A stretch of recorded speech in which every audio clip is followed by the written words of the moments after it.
आपके लिए time waste नहीं करने आए हैं, टाइम को बताने आए हैं कि आगे बीसीसीएल 2025 में जो है कि आप लोगों को किस तरह से प्रिपरेशन करना है और सीखना है। तो देखिए इस टाइप के क्वेश्चन जो है कि मैं एक एक दो दो क्वेश्चन आप लोगों को करवाता हूं, जैसे कि आप लोगों को पता चलता है कि किस तरह से सवाल पूछे जाते हैं। तो देखिए सबसे पहले क्वेश्चन के ऊपर में आते हैं। क्वेश्चन लिखा हुआ है, पहले क्वेश्चन को आप देखिए सॉल्व करने के लिए बिल्कुल अच्छे से सवाल को पढ़िए, ठीक है।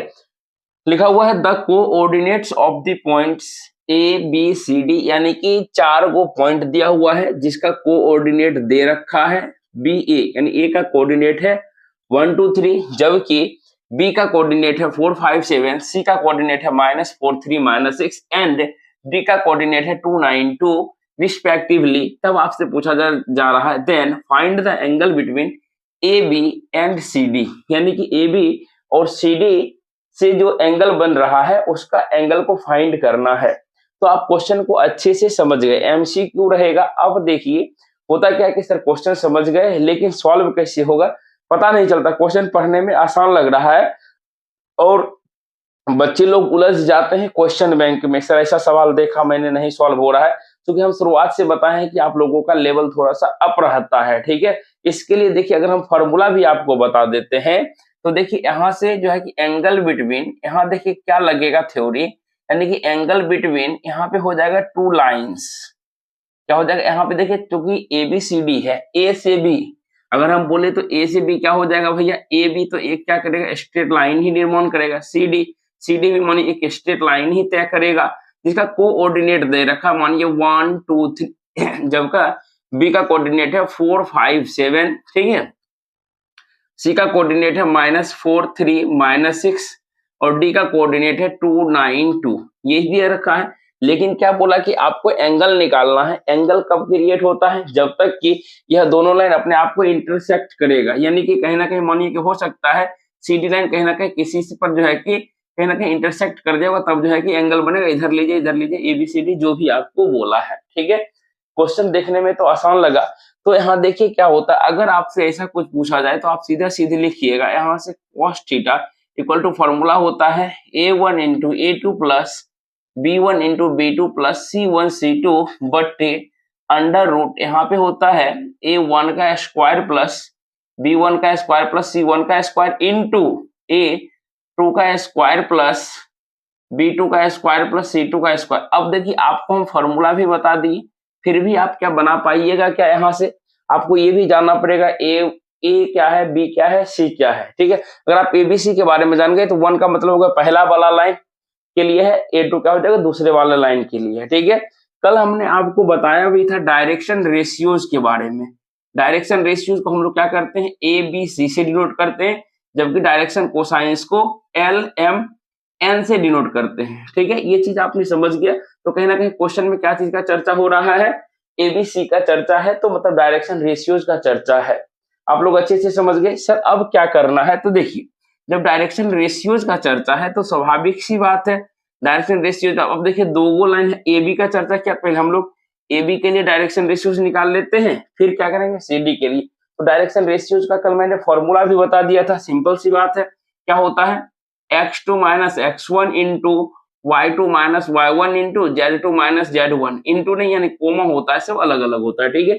लेकिन अगर मानिए कि यहाँ तो हम यही बता दी, अगर हम आपको बोले नहीं आपको जिसमें से जिसको घटा के बनाना है बना दीजिए, फिर भी आंसर आपका सही आएगा, तो क्या आप मानेंगे, क्या बिल्कुल मानिएगा कि हाँ सर जो है कि ऐसे भी हम बना सकते हैं, ठीक है। तो देखिए कितना आसान है, बस आपको समझ में आना चाहिए। अगर आप सीख गए तो 4 नंबर आ जाएगा, नहीं सीखे तो नहीं आएगा, सिंपल सी बात है। तो देखिए ए बी है तो कुछ नहीं, एग्जाम में इतना तामझाम करने की आवश्यकता नहीं है। पहला में से पहला को घटाइए, 4 में से एक जगह क्या हो जाएगा, देखिए आप लिख सकते हैं 4 माइनस 1 कोमा, उसके बाद क्या हो जाएगा 5 में से 2 घटेगा, उसके बाद क्या हो जाएगा कोमा, 7 में से 3 घटेगा, यानी कि सर देखा जाए तो ये 3 आ गए, ये 3 आ गए, ये 4 आ गए। Direction ratio of A B निकल गया। अब क्या करना है, उसी तरह से डायरेक्शन रेशियो ऑफ किसका, 2 गो लाइन है, सी डी है तो सी डी का निकाल लीजिए। कैसे निकालिएगा, देखिए यहाँ से क्या लिखिएगा 2 माइनस माइनस का प्लस 4 हो जाएगा, कोमा क्या हो जाएगा 9 माइनस 3 हो जाएगा, कोमा आगे क्या हो जाएगा 2 प्लस 6 हो जाएगा, यानी कि सर 6 6 और 8 हो गया। सर दोनों का डायरेक्शन रेशियो निकल के आपका आंसर आके तैयार है। देखिए कैसे, इसको हम क्या बोले कि पहला लाइन को A1 B1 इसको C1 मानेंगे, इसको क्या मानेंगे A2 B2 C2 मानेंगे, ठीक है।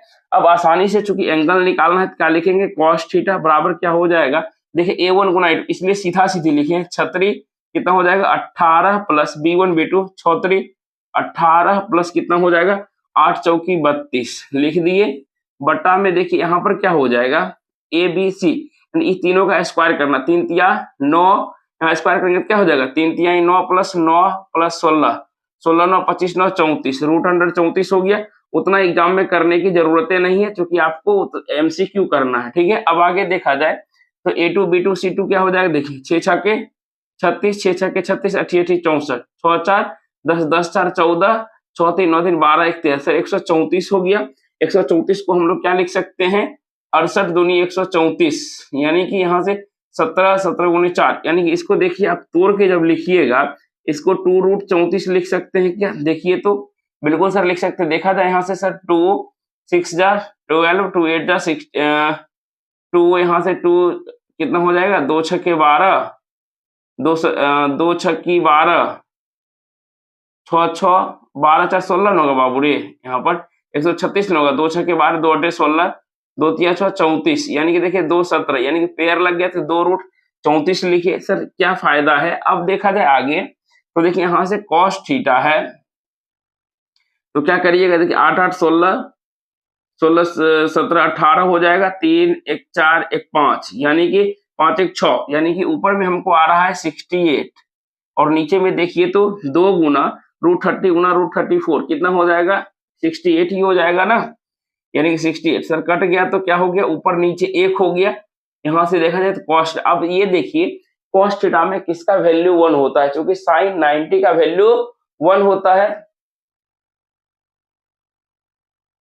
साइन 90 का वैल्यू क्या होता है 1 होता है। तो यहाँ से क्या हो जाएगा अपोजिट cos 0 का वैल्यू क्या हो जाएगा 1, cos से cos, इसलिए थीटा का वैल्यू क्या निकल गया 0 डिग्री, आपका आंसर हो जाएगा, ठीक है। ये चीज आपने देख लिया, तो अब आप ये बताइए कि कितना आसानी से हमने निकाला, इसका और मेथड है बनाने का, क्या मेथड है बनाने का वो चीज आप देखिए। इसको हम लोग वेक्टर मेथड से भी बना सकते हैं, अलग अलग मेथड से भी बना सकते हैं। तो आपके लिए देखिए कितना इजी करके हमने बता दिया। तो जब यहाँ पर इस तरीके से आप लोगों को बता रहे हैं, तो जब ऐप पर जो अपना क्लास चल रहा है उसका प्राइस जो है कि आपके लिए 26 जनवरी तक 499 रुपया है। अगर आपको लगता है कि अभी भी दिक्कत है, सोच रहे हैं, तो सोचिए मत, नंबर मेरा लिख लीजिए 8210548193, यानी कि 8210548193। इस नंबर पे कॉल कर लीजिए, कॉल हम खुद उठाएंगे, आपको जो भी मन में दिक्कतें होगी वह चीज हम आपके लिए जरूर बताएंगे। और आपके लिए इस बार जो है कि मनी बैक गारंटी भी उसमें दिया गया है, जिसमें कि अगर आपको लगेगा कि हम सर का कोर्स खरीदे हैं, उसके लिए आपको अलग से 150 रुपए देना पड़ेगा। अगर लगेगा कि हाँ सर हमने जो है कि आपका मेरा पैसा बर्बाद हो गया, तो आपको रिफंड पैसा 100% पूरा जो है कि आपको रिफंड मिल जाएगा। लेकिन अगर सिर्फ कोर्स खरीदिएगा 499 लगेगा। अगर आप चाहिएगा मनी बैक रिफंड के लिए तो उसमें 150 रुपए आपको ऐड करना पड़ेगा। तो हमें उम्मीद लगता है कि एक बार अगर आप कोर्स के अंदर में आ गए तो आपको जाने का मन नहीं करेगा, चूंकि फॉर्म भरने के लिए 2500 लगाइएगा, उससे कहीं ना कहीं उसका कहिए 4 गुना 5 गुना की बहुत ही कम पैसा है, आपके लिए कम कर दिए। कुछ विद्यार्थी को ऐतराज भी है कि सर आपने पैसा इतना कम क्यों कर दिया, लेकिन हम जो है कि बहुत कुछ सोच के आपके लिए किए हैं। तो आप लोग पीछे मत हटिए, आप लोग सपोर्ट कीजिए, प्यार दीजिए और जल्दी से जो है कि एनरोल कीजिए। बस प्ले स्टोर पे जाइए, डायमंड मैट्रिक डाउनलोड कीजिए और वहां से अपना जो है कि जर्नी शुरू कीजिए। अब आपके पास समय बहुत कम बचा हुआ, आप लोग समझदार हैं। मिलते हैं एक नए वीडियो में, तब तक के लिए जय हिंद, जय भारत।